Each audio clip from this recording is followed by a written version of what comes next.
ኢራን አዲስ መሪ ሾመች። መካከለኛው ምስራቅ ያለው ውጥረት ተባብሶ ከመቀጠሉ ባለፈ ኢራን አዲስ መሪ መሾሟ ውጥረቱን ወደ ላቀ ደረጃ እንዳይወስደው ተሰግቷል። ለ40 ዓመታት በብረት እጅ ኢራንን የመሩት አያቶላ ሃይማኔ ተሰናብተው ልጃቸው ሙጅተባ ሃይማኔ ወደ መንበሩ ስልጣን መጥተዋል።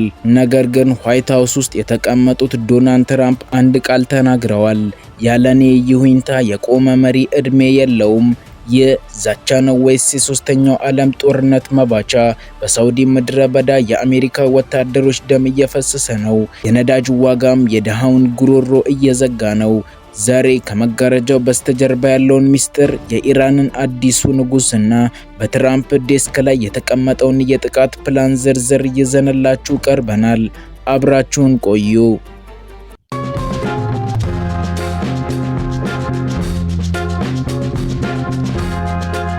የኢራን ሃይማኖት አባቶች ምክር ቤት ሙጅተባ ሃይማኔ አዲሱ ጠቅላይ መሪያችን ናቸው ብሎ ሲያውጁ ዓለም በድንጋጤ ደርቃለች።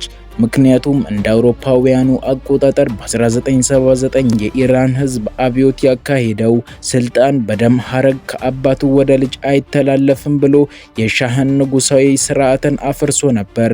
ዛሬ ግን ያ አብዮት ራሱን በላ። እንዲሁም ሙጅተባ ማን ናቸው? 56 ዓመታቸው ነው። እስከ ዛሬ ጥላ ውስጥ ሆኖ ባሲጅ የተባለውን ሚሊሻ እና የኢራንን አብዮታዊ ዘብ ሲያያይዙ የቆዩ የአባታቸው የልብ ትርታ ነበሩ።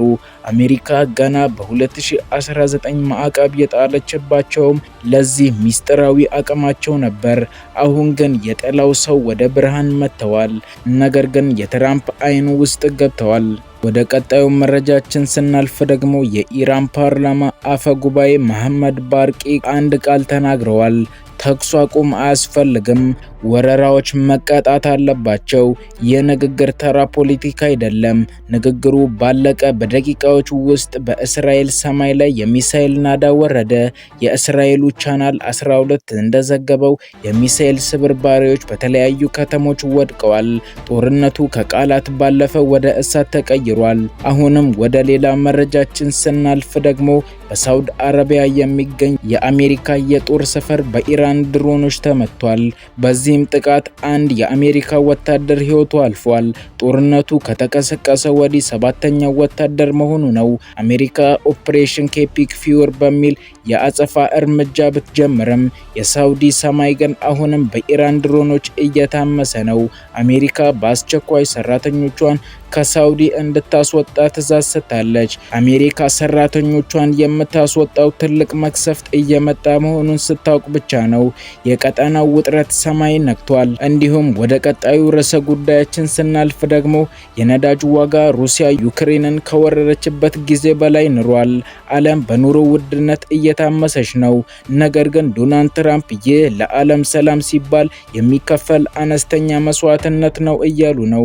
ትራምፕ የኢራንን የኒውክሌር ስጋት ሙሉ በሙሉ ለማጥፋት ቆርጠው የተነሱ ይመስላል። እንዲሁም ደግሞ ከኔ ውጪ የሚያስብ ሞኝ ነው የሚለው ንግግራቸው ደግሞ አሜሪካ ወደ ኋላ እንደማትል ማሳያ ነው።